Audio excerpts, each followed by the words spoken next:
नाव चली जा रही थी, सब इधर उधर की बातें कर रहे थे। संत तो एक उन्मत्त अवस्था में। नाविक ने कहा सावधान, नाव भंवर में फंस रही है, अब डूबने वाली है। संत भगवान का कमंडल था, फौरन ढक्कन हटाया और भर भर करके नदी से पानी नाव में डालने लगे। अरे वो ये क्या कर रहे हो? किसी के नहीं सुन रहे थे। 10-12 कमंडल तो डाल ही चुके थे। इतने में नाविक ने कहा भगवान की कृपा से नाव भंवर से निकल गई, बचने का संकेत है। जो कमंडल से डाला था बाहर फेंकने लगे। सबने पक्का समझ लिया, जब डूबने वाली थी तो नदी से पानी डाल रहे थे, और जब बचने वाली है तो नाव से बाहर डाल रहे थे। ये पागल दिमाग के हैं। लेकिन वो नाविक बहुत से संतों को पार किए थे। तुम मत करना ऐसा, ये सिद्ध पुरुषों की बात कह रहे हैं। हाँ, जो कि हम भी सिद्ध ही दिखाने के लिए ऐसा कुछ करें तो पिट जाओगे। वहां सिद्धों की एक अलग भागवतिक महिमा भी होती है।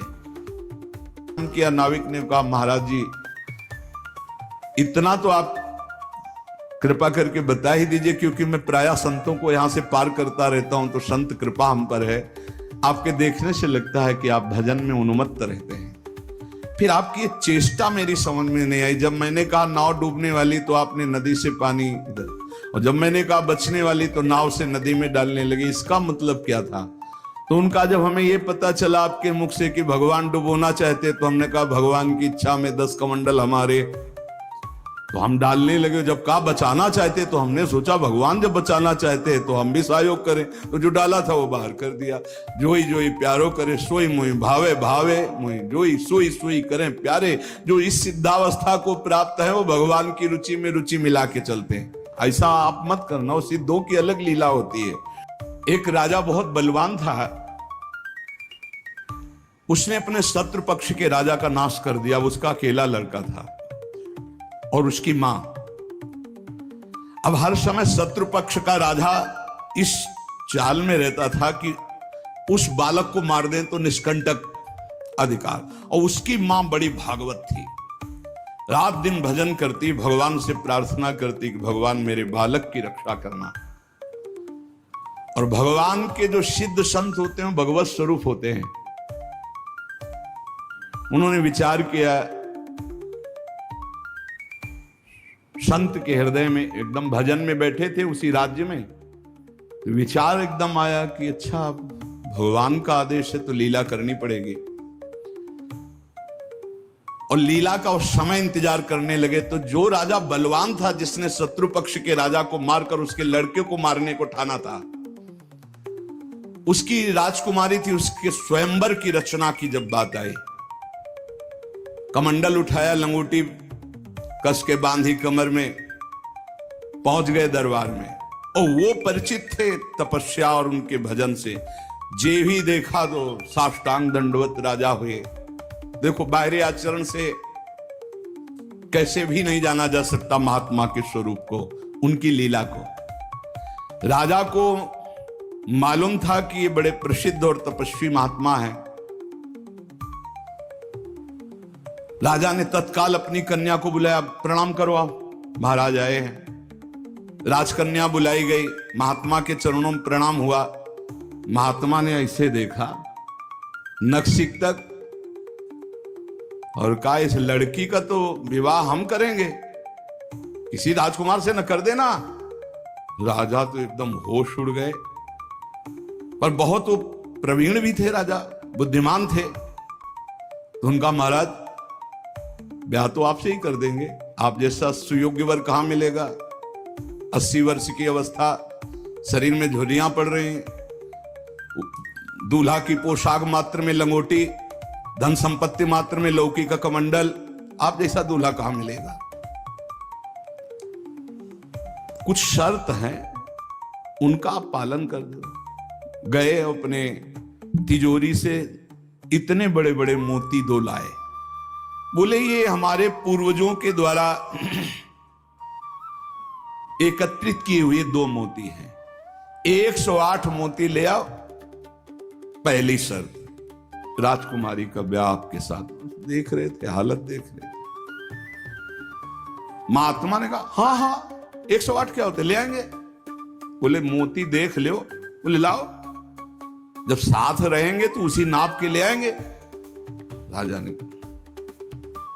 ने सोचा इनको, वो बोले महाराज लगन के पहले, क्योंकि लगन निकल गई तो फिर बात कैसे बनेगी, तुम चिंता मत, तुम्हारे कुल की प्रथा पूरी करूंगा, कन्या से विवाह करूंगा, पर एक बात ध्यान रखना, अगर विलंब हो जाए तो किसी के साथ पाणिक ग्रहण नहीं कर देना, नहीं तो जो आज्ञा।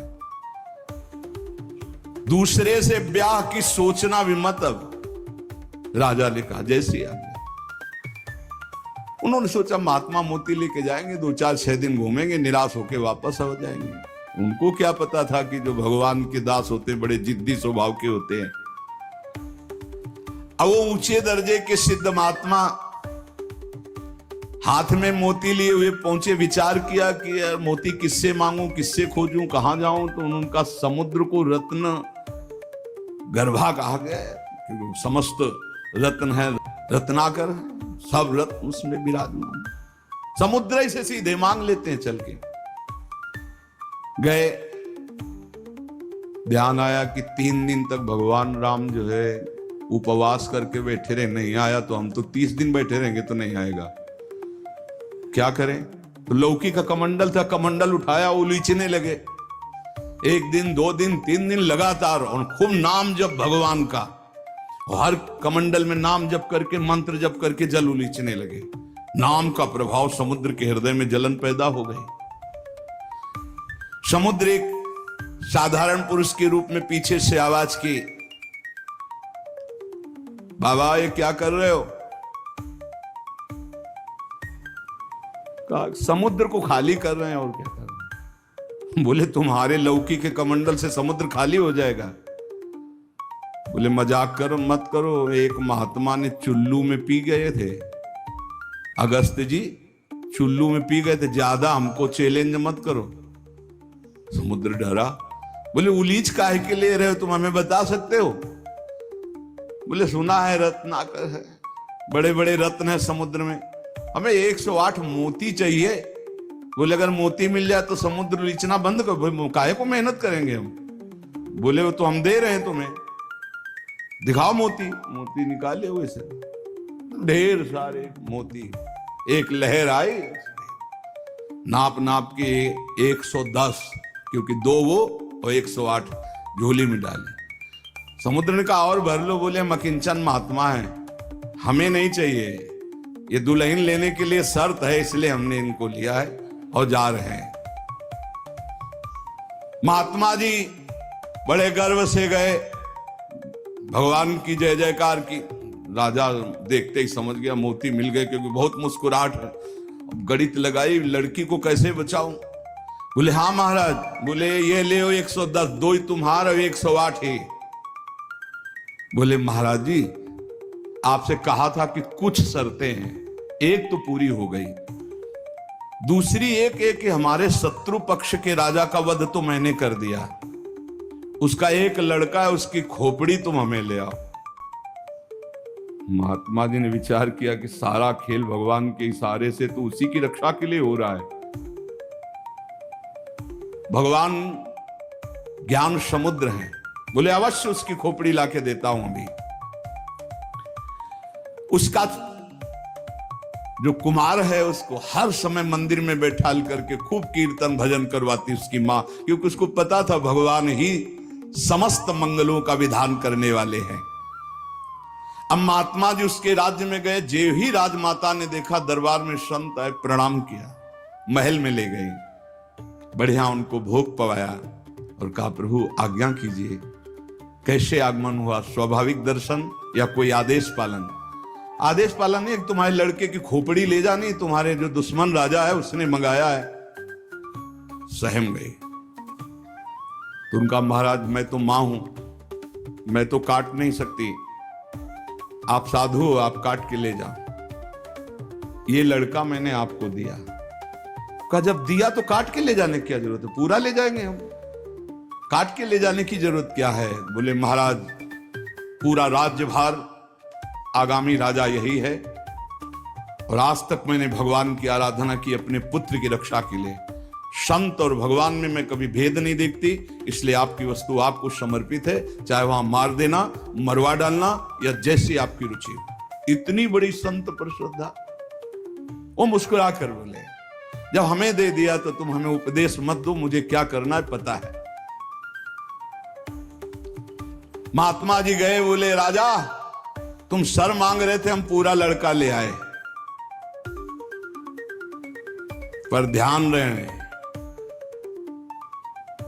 एक भी बाल बांका नहीं होगा, पहले भावरे फिरेंगे, इसके बाद तुम्हें जो मनावे सो कर देना।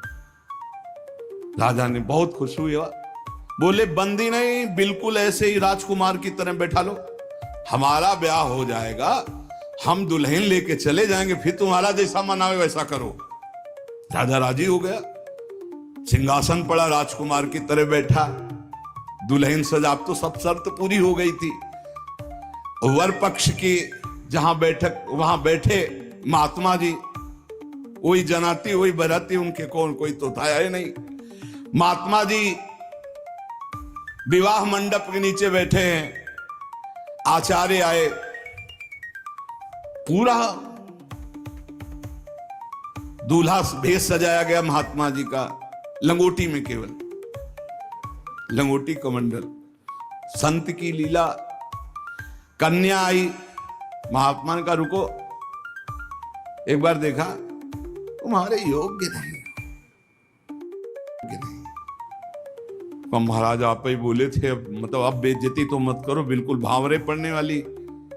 लड़के की तरफ देखा, हे यहाँ खड़े हो बगल में, ये योग्य है तुम्हारी लड़की की एक, चुप, ब्याह कर इसके साथ।